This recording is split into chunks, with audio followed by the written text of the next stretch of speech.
with coverage you can count on. This is the Erie News NOWCAST. And good morning on this Thursday. Thanks for jumping on Facebook Live for a mid-morning check of some of the stories we are following here at Erie News Now. We begin with breaking news coming out of Afghanistan within the past several minutes. An explosion reported outside the airport near Kabul, that Hamid Karzai International Airport. Two U.S. officials confirming that explosion happening within the past several minutes. One official said there are some injuries among Afghans, but no word yet on any U.S. casualties. A Pentagon spokesperson confirmed that explosion again happening outside the Hamid Karzai Airport over in Kabul, Afghanistan, just a short time ago. And it came not long after the U.S. Embassy in Afghanistan urged Americans near that airport to just leave that area immediately, citing those security threats. Sort of an indicator that they thought something like this explosion this morning could be happening. A U.S. defense official says that attack by a group called ISIS-K, a sworn enemy of the Taliban, was in fact a very real threat. Of course, we don't know who's responsible for this morning's blast, but the U.S. government's been telling U.S. citizens over in Afghanistan to wait for individual instructions from a representative of the government before making their way to that airport. It came just hours after Secretary of State Antony Blinken said the U.S. remains on track to complete the evacuation of U.S. troops from Afghanistan by that August 31st deadline. The Biden administration says more than 82,000 people have been flown out of Kabul since August 14th. There could be as many as 1,500 more Americans waiting to get out. Again, some Afghan casualties after an explosion this morning at the airport in Kabul, Afghanistan. We'll continue to follow this one throughout your Thursday. And lots of reaction coming in this morning to Pennsylvania Governor Tom Wolf's renewed call for a statewide mask mandate. He wants the Republican-led state legislature to get back to Harrisburg immediately, pass legislation mandating masks in those K-12 classrooms, along with child care centers across Pennsylvania. Now, Governor Wolf says parents, teachers, and others who've reached out to his administration, he says all those folks overwhelmingly support a statewide mask mandate. And Wolf says the time to act on it is now. A House Republican spokesperson responded basically by repeating the opinion that masking decisions should be made at the local level. And that face mask fight could be headed to court in at least one Pennsylvania school system. We're talking about Westmoreland County's Franklin Regional School District.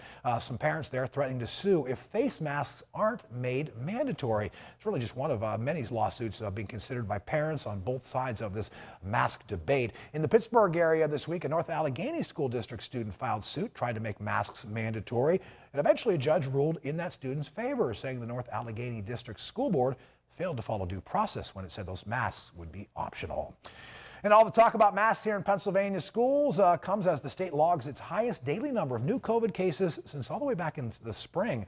The health department down in Harrisburg says they had 3,800 new COVID infections on Wednesday. And they also say they're seeing the number of people in Pennsylvania hospitals with COVID continue to climb.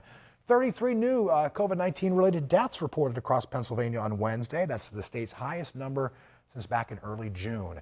Now, a UPMC infectious disease specialist says Pennsylvania's COVID surge is still below what's being felt in other parts of the country. He chalks that up to Pennsylvania's better than average level of COVID vaccinations.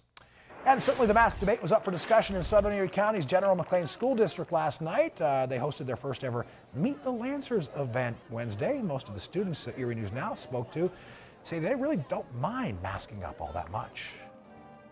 I'm actually glad that we have them in place to keep everybody safe and allow us to do our thing with still being 6 feet apart and keeping everybody healthy. Honestly, I'm just really happy to be back. I want to have an awesome senior year. I want all the fans to be in the stands and cheer us all on.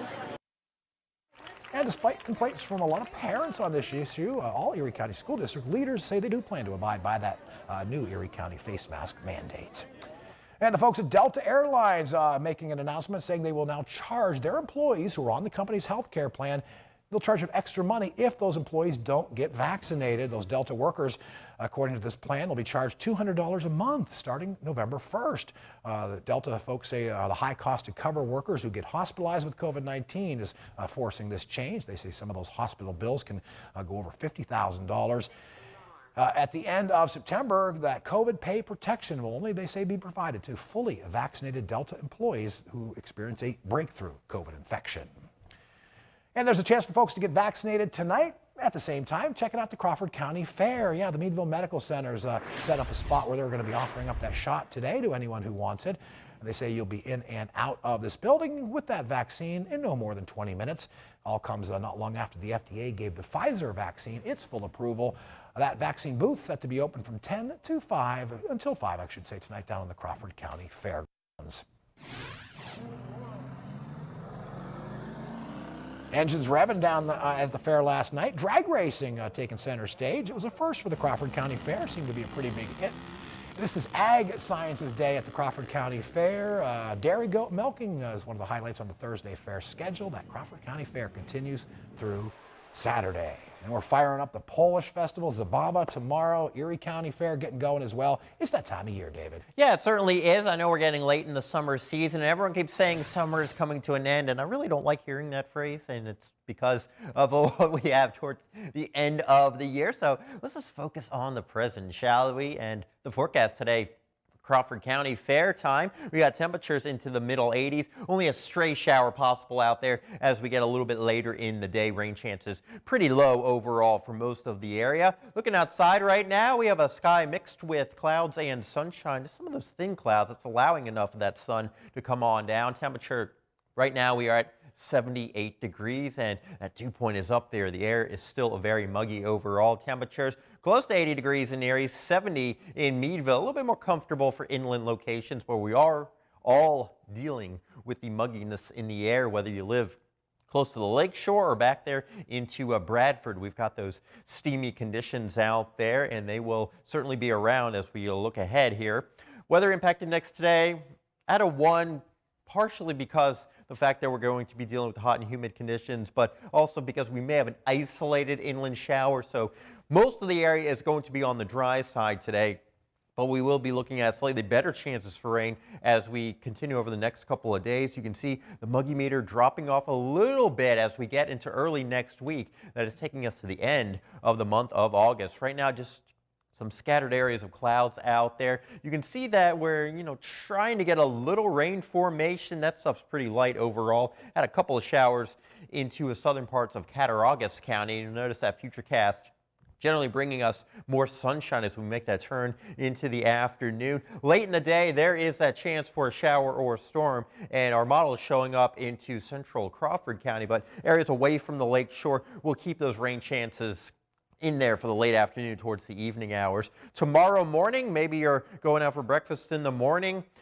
We've got some more comfortable conditions compared to what we'll deal with during the afternoon, but it's going to be much like what we're seeing today, although we are adding more storms to the mix, especially as we get into the afternoon, and those storms may develop near the lake shore and then push farther inland as we head towards the end of the day. Your zone outlook for today, all about the heat. We've got temperatures into the middle 80s out there, feeling a little bit hotter than that. More sunshine overall today. Maybe that spotty storm showing up a bit later on in the day in Crawford County towards the late afternoon into the early evening hours. Warren County also looking quite warm as well. We get that forecast as we get into the weekend in just a moment.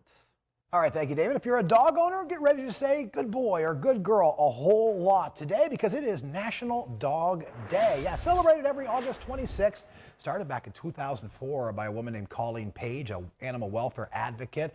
All right, as a, to celebrate National Dog Day, we decided to show you some of our furry friends. This is my two dogs, Harry and Manny, chilling on the back deck. Harry likes to going to be the camera hog in this one. Now, National Dog Day really meant to encourage people just to recognize the number of dogs that need rescued each year.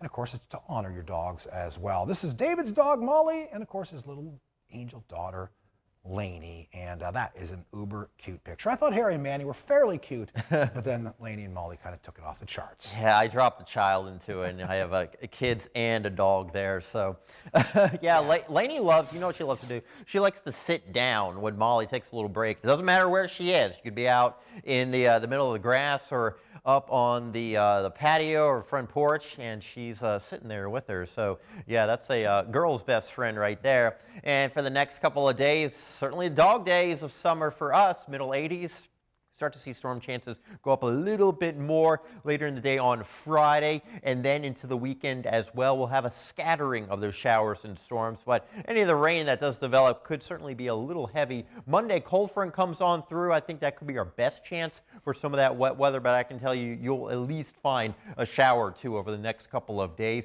We try to dry things out a little bit on Tuesday, and as we get towards Wednesday, all dependent on what happens with the tropics. We are likely to have a hurricane come into the Gulf Coast states early next week, and now the moisture from that system, does it come our way or does it stay farther to the south? Yeah, we're still going to keep an eye on that, but of course that's way down the road. Something we'll obviously keep monitoring. Mark? All right, thank you, David. And we'll have our next full report coming your way at noon. That is on WSEE. This Facebook Live Nowcast will return about the same time tomorrow. And we hit the airways at 5 a.m. on Friday for Erie News Now Sunrise. We'll see you then.